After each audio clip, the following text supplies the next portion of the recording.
Entonces, en el siglo XX, por supuesto, han avanzado un montón las técnicas de microscopía, de bioquímica, de todo, ¿no? Tienes un montón de más datos para estudiar. Y además, con la llegada del ordenador, ya no eres tú el que tienes que interpretar esos datos. El rollo ese de secta, ¿no? de que aquí cada uno es el que por intuición acaba diciendo lo que son las cosas, se desdibuja un poco, porque ahora puede un ordenador hacerlo por ti de una forma objetiva o imparcial, mejor dicho. La idea es componer unas enormes matrices de datos. En las filas estarían las especies, los taxones que estás estudiando, y en las columnas, pues caracteres, ¿no? Que si tiene pulgar, que si tal, que si no sé qué, caracteres homólogos siempre, ¿vale? Puedes, con sangre, sudor y lágrimas, construyes una matriz de datos tan grande como quieras. Cuanto más datos tengas, más robusto será el resultado. Según una serie de algoritmos, se reconstruye la filogenia y a partir de ella, pues bueno, pues se propone una clasificación. Es en este tiempo en el que se da el siguiente salto clasificando a los seres vivos y aparece la hipótesis esta de los 5 reinos, que seguramente conoceréis porque es la que se ve en bachillerato, si no estoy mal informado, que la desarrollaron Whittaker y más tarde Margulis, ¿vale?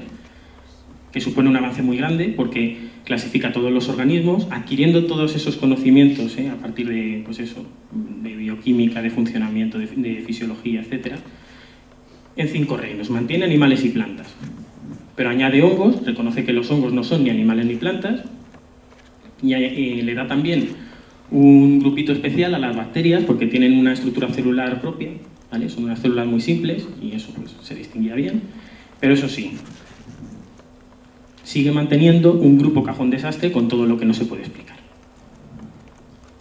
Cada vez es más pequeño. Sin embargo, la parte ya tremenda de la historia del siglo XX, a mediados de ellos, cuando se descubre cuál es la estructura del ADN y se empieza a averiguar la composición y la naturaleza de las macromoléculas, de las proteínas y del ADN, es cuando realmente aquello ya se convierte en una fiesta y empiezan los tiros.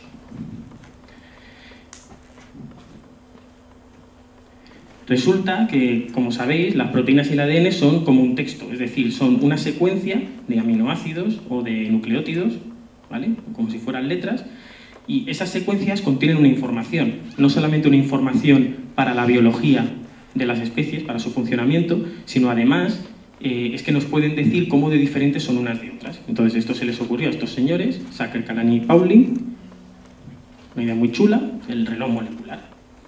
¿Por qué no utilizar esa información que queda latente ahí en las secuencias? Si nosotros partimos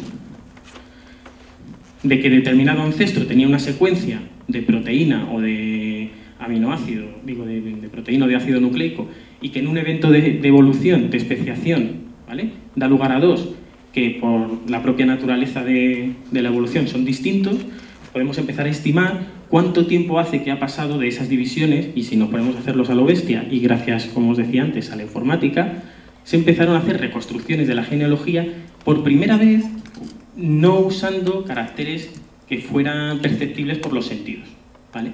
O sea, esto era otro tipo de taxonomía totalmente diferente. Es un punto de vista independiente.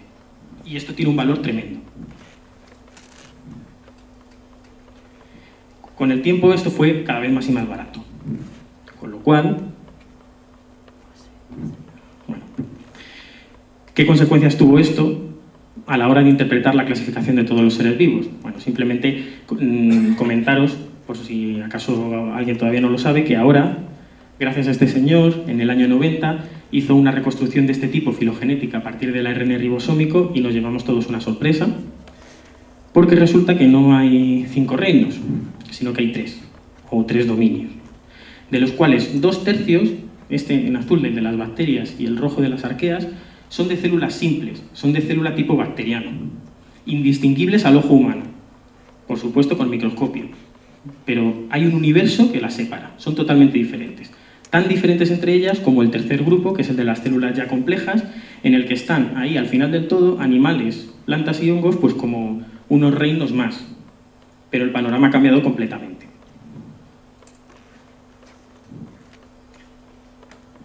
Este es el modelo actual, ¿no? Hasta que llegue alguien y lo mejore. Básicamente esto es lo que creemos que somos. Y como os decía, estas técnicas a priori tan poderosas empezaron a poderse hacer en un montón de laboratorios, porque las técnicas, sobre todo el desarrollo de la técnica de PCR y estas cosas, pues ya permitía que en cualquier laboratorio se pudiese hacer una filogenia molecular.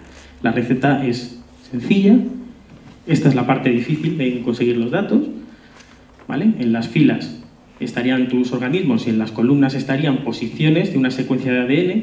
Fijaos que más o menos equivalen en casi todas sus posiciones, con lo cual nosotros sospechamos que son homólogas, o hay una evidencia estadística suficiente para asumir que tienen un origen común, y luego hay variaciones, y eso es lo que hay que explicar.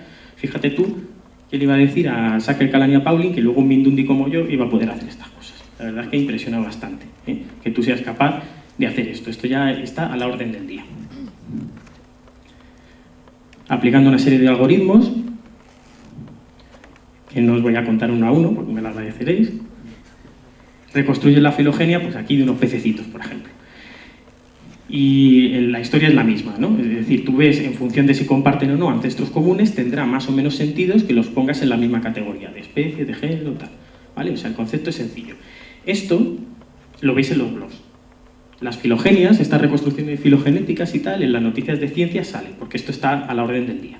¿Vale? Entonces simplemente tened en cuenta cuáles son los criterios y sobre todo cuáles son las asunciones que se están teniendo en cuenta para que esto sea creíble, que son esas de ahí y que muchas veces se olvidan.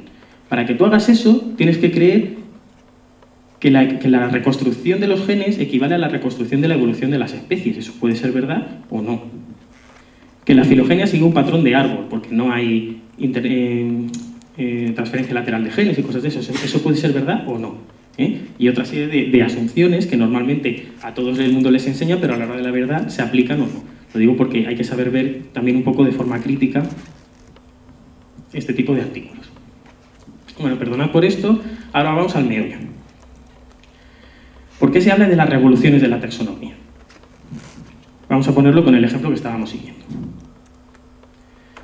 Esta era nuestra clasificación natural a la que habíamos llegado con las razas de la Tierra Media. Y como somos gente informada, tenemos una hipótesis filogenética que la respalda. Darwin estaría orgulloso de nosotros. Bueno, pues imaginaos que ahora yo tuviese acceso a unos datos totalmente externos que me diesen una filogenia que puede ser igual o no. Por ejemplo, el Silmarillion. El Silmarillion sabéis que es el texto de Tolkien en el que cuenta cuál es la historia de la Tierra Media, ¿vale? Si os leéis el Silmarillion, yo no lo he hecho, yo esto lo he hecho con la Wikipedia, resulta que la filogenia que sale es esta. Vamos a ver. Aquí hay algo que no está cuadrando.